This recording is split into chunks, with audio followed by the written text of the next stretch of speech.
சொந்த மண்ணில் 65 லட்சம் வாக்காளர்களை வாக்காளர் பட்டியலிலிருந்து நீக்கியது பயங்கரவாதம் என முதலமைச்சர் ஸ்டாலின் விமர்சித்துள்ளார்.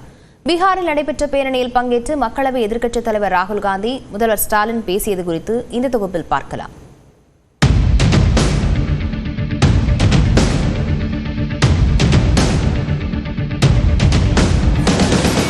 பீகாரில் நடப்பாண்டு இறுதியில் சட்டமன்ற தேர்தல் நடைபெறவுள்ளது. இதனை முன்னிட்டு வாக்காளர் பட்டியல் தீவிர திருத்தம் மேற்கொண்ட இந்திய தேர்தல் ஆணையம் சுமார் 65 லட்சம் பேரை வாக்காளர் பட்டியலிலிருந்து நீக்கியது. இதற்கு இந்தியா கூட்டணி கட்சிகள் எதிர்ப்பு தெரிவித்த நிலையில் தேர்தல் ஆணையம் வாக்கு திருட்டில் ஈடுபடுவதாக மக்களவை எதிர்க்கட்சித் தலைவர் ராகுல் காந்தி பகிரங்க குற்றச்சாட்டுக்களை முன்வைத்தார். பீகாரில் வாக்காளர் உரிமை என்ற பெயரில் கடந்த 17ஆம் தேதி முதல் ராகுல் காந்தி பேரணி மேற்கொண்டு வருகிறார்.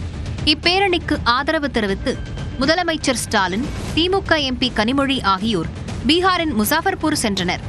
அப்போது முதல்வர் ஸ்டாலினை ராகுல் காந்தி கட்டி அணைத்து வரவேற்றார்.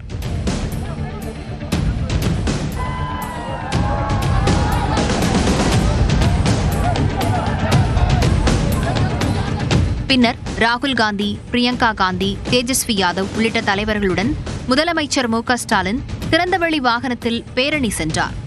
ராகுல் காந்தி முதல்வரின் கைகளை இறுக பற்றிக் கொண்டு அழைத்துச் சென்றார்.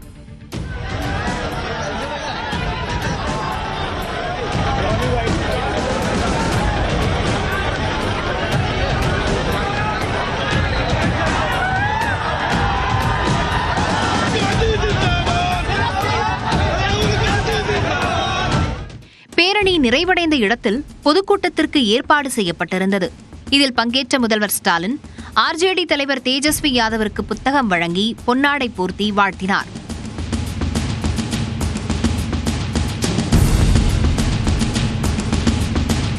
தொடர்ந்து மேடையில் உரையாற்றிய முதலமைச்சர் ஸ்டாலின், பீகாரில் நேர்மையாக தேர்தல் நடந்தால் பாஜக நிச்சயம் தோற்றுவிடும் என்றார். தேர்தலுக்கு முன்னாடியே உங்களுடைய வெற்றி உறுதியாயிடுச்சு. அதனாலதான் இந்த வெற்றியை தடுக்க பார்க்குறாங்க. நியாயமா முறைப்படி வாக்குப்பதிவு நடந்தா பாஜக கூட்டணி தோத்துடும்னு மக்களான உங்களை வாக்களிக்க விடாம தடுக்கிறாங்க. தேர்தல் ஆணையத்தை கீ கொடுத்தா ஆடுற பொம்மையா மாத்திட்டாங்க. முதல்வர் ஸ்டாலினை தொடர்ந்து பேசிய ராகுல் காந்தி, குஜராத்தில் 2014ஆம் ஆண்டுக்கு முன்பே பாஜக வாக்கு திருட்டில் ஈடுபட்டதாக குற்றம் சாட்டினார். குஜராத் மாடல் பொருளாதார மாடல் அல்ல, வாக்கு திருட்டு மாடல் எனவும் அவர் விமர்சித்தார். कुछ समय पहले अमित शाह ने कहा कि बीजेपी 40-50 साल अब राज करेगी. याद है आपको? अब राजनीति में कल क्या होगा किसी को नहीं मालूम, मगर अमित शाह को 40 साल की राजनीति मालूम.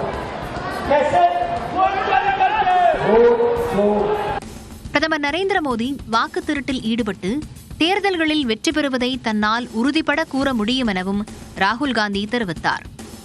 2026 சட்டமன்ற தேர்தலில் தமிழக வெற்றிக் கழகத்துடன் காங்கிரஸ் கூட்டணி அமைக்க வாய்ப்புள்ளதாக யூகிக்கப்பட்டது. இந்நிலையில் முதல்வர் ஸ்டாலின், ராகுல் காந்தி இடையேயான இந்த நெருக்கம் யூகங்களை தவிடுபொடியாக்கி இருப்பதாக கூறுகின்றனர் அரசியல் ஆய்வாளர்கள்.